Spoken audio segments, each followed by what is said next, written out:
अभी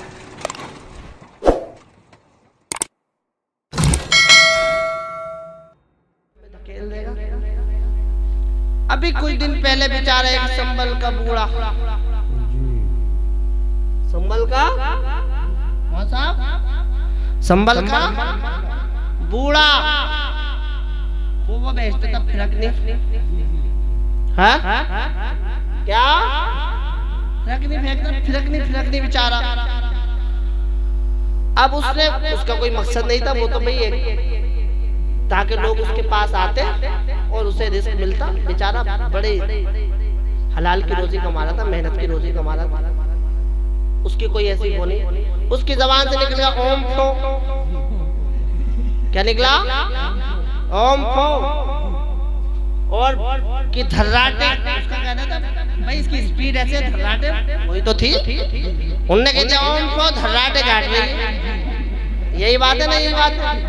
आज जिस गली में जाओ, जिस बस्ती में जाओ, परसों में जा रही है एक जगह, जैसे निकल लिया तो एक आदमी कहता आज तो ठंड धर्राटे काट रही है। आज ये कह रहा आज तो ठंड धर्राटे काट रही है। सुनो, मैं तुम्हें हंसाने के मकसद से ये बात नहीं कह रहा हूँ। एक जगह गया मैं, एक भतीजों को लाया, एक चाचा का जा सैयद साहब को सलाम करो, अस्सलाम वालेकुम। बोला वो तो सुना दे, बस उनने इतना क्या इतना, तो वो चालू ओम फो धर्राटे काट रही। छोटा बच्चा जो के सही तरीके से बोल भी न रिया, तुतला ओम फो धर्राटे तात रही है, वो ऐसे बोल लिया। लेकिन मकसद ये था कि इस बच्चे को ये याद कैसे हुआ। मकसद ये था इस बच्चे को ये याद कैसे हुआ, इस बच्चे तक ये बात पहुंची कैसे। इस बच्चे के पास क्या मल्टीमीडिया मोबाइल था क्या? इसके पास कहां से आया? तुमने दिया तो पहुंचा। तुमने तो इसे धर्राटे काटना सिखा दिया और इसकी तुतली हुई जबान पर ऐसे याद हुआ।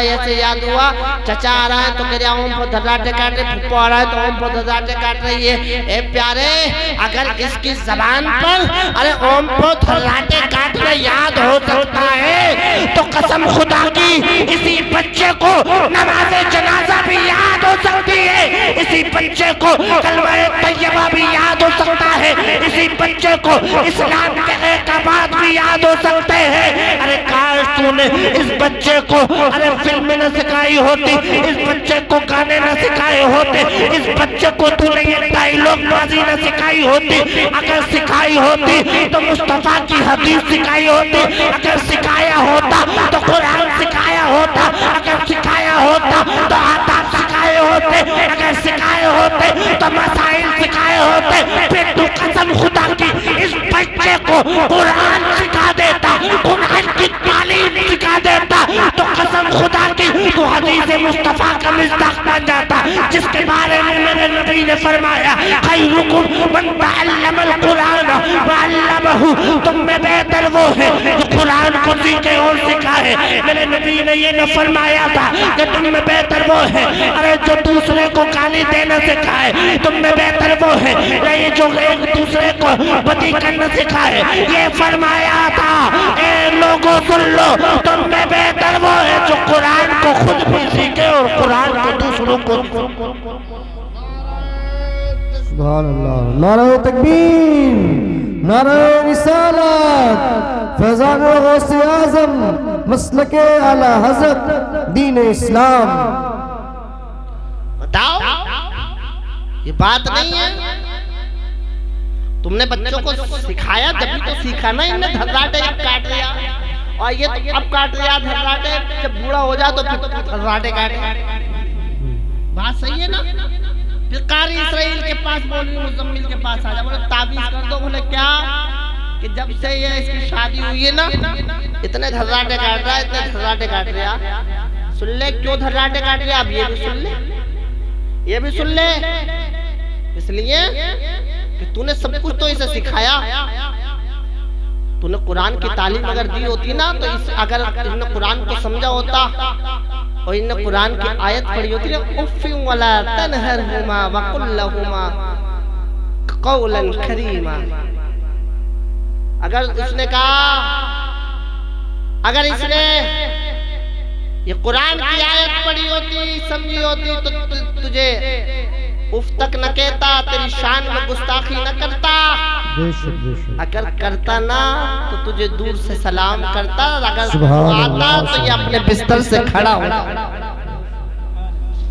ये बताओ बच्चों के हालात है या नहीं है? माँ बाप जिम्मेदार है या नहीं है? और सुनो, इसका हिसाब होगा तुमसे।